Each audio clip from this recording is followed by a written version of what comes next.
ಇನ್ನು ವಿಧಾನಸಭೆಯಲ್ಲಿ honey trap ವಿಚಾರ ಪ್ರತಿಧ್ವನಿಸಿದೆ. ಈ ವೇಳೆ ಬಿ.ವೈ. ವಿಜಯೇಂದ್ರ ಪ್ರತಿಕ್ರಿಯಿಸಿದ್ದಾರೆ.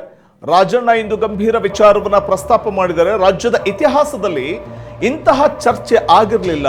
ಒಬ್ಬಿಬ್ಬರ ಮೇಲೆಲ್ಲ 48 ಜನರ ವಿರುದ್ಧ ಆಗಿದೆಯಂತೆ. ಈ ಆರೋಪ ಸತ್ಯ ಅಂತ ಖುದ್ದು ರಾಜಣ್ಣ ಕೂಡ ಹೇಳಿದ್ದಾರೆ. ತನಿಖೆ ನಡೆಸುವುದಾಗಿ ಗೃಹ ಸಚಿವರು ಹೇಳಿದ್ದಾರೆ. ಸರ್ಕಾರ ಈ ಪ್ರಕರಣವನ್ನ ಸಿಬಿಐಗೆ ವಹಿಸಬೇಕು ಅಂತ ವಿಧಾನಸೌಧದಲ್ಲಿ ಬಿ.ವೈ. ವಿಜಯೇಂದ್ರ ಆಗ್ರಹಿಸಿದ್ದಾರೆ.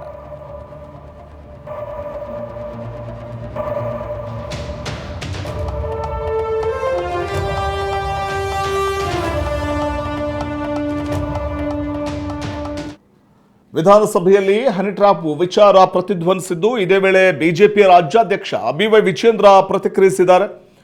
ಕೆ.ಎನ್. ರಾಜಣ್ಣ ಇದು ಗಂಭೀರ ವಿಚಾರ. ಈ ಒಂದು ವಿಚಾರವನ್ನ ಇವತ್ತು ಪ್ರಸ್ತಾಪ ಮಾಡಿದ್ದಾರೆ ಸಹಕಾರ ಸಚಿವರು. ರಾಜ್ಯದ ಇತಿಹಾಸದಲ್ಲಿ ಇಂತಹ ಚರ್ಚೆ ಆಗಿರಲಿಲ್ಲ. ಇದು ಒಬ್ಬಿಬ್ಬರ ಮೇಲಲ್ಲ 48 ಜನರ ವಿರುದ್ಧ ಆಗಿದೆಯಂತೆ. ಈ ಆರೋಪ ಸತ್ಯ ಅಂತ ಖುದ್ದು ರಾಜಣ್ಣ ಕೂಡ ಹೇಳಿಕೆ ಕೊಟ್ಟಿದ್ದಾರೆ. ಕಾಂಗ್ರೆಸ್ ಶಾಸಕರು ಅಥವಾ ಸಹಕಾರ ಸಚಿವರಾದಂಥ ಕೆ.ಎನ್. ರಾಜಣ್ಣ ಪ್ರತಿಕ್ರಿಯಿಸಿದ್ದಾರೆ. ಈ ಬಗ್ಗೆ ಹೇಳಿಕೆಯನ್ನು ಕೊಟ್ಟಿದ್ದಾರೆ. ತನಿಖೆ ನಡೆಸೋದಾಗಿ ಗೃಹ ಸಚಿವರು ಕೂಡ ಹೇಳಿದ್ದಾರೆ. ಸರ್ಕಾರ ಈ ಪ್ರಕರಣವನ್ನ ಸಿಬಿಐಗೆ ವಹಿಸಬೇಕು, ಗಂಭೀರವಾಗಿ ಪರಿಗಣಿಸಬೇಕು ಮತ್ತು ಸಿಬಿಐಗೆ ವಹಿಸಬೇಕು ಈ ಪ್ರಕರಣವನ್ನ ಅಂತ ಬಿ.ವೈ. ವಿಜಯೇಂದ್ರ ವಿಧಾನಸೌಧದಲ್ಲಿ ಆಗ್ರಹಿಸಿದ್ದಾರೆ.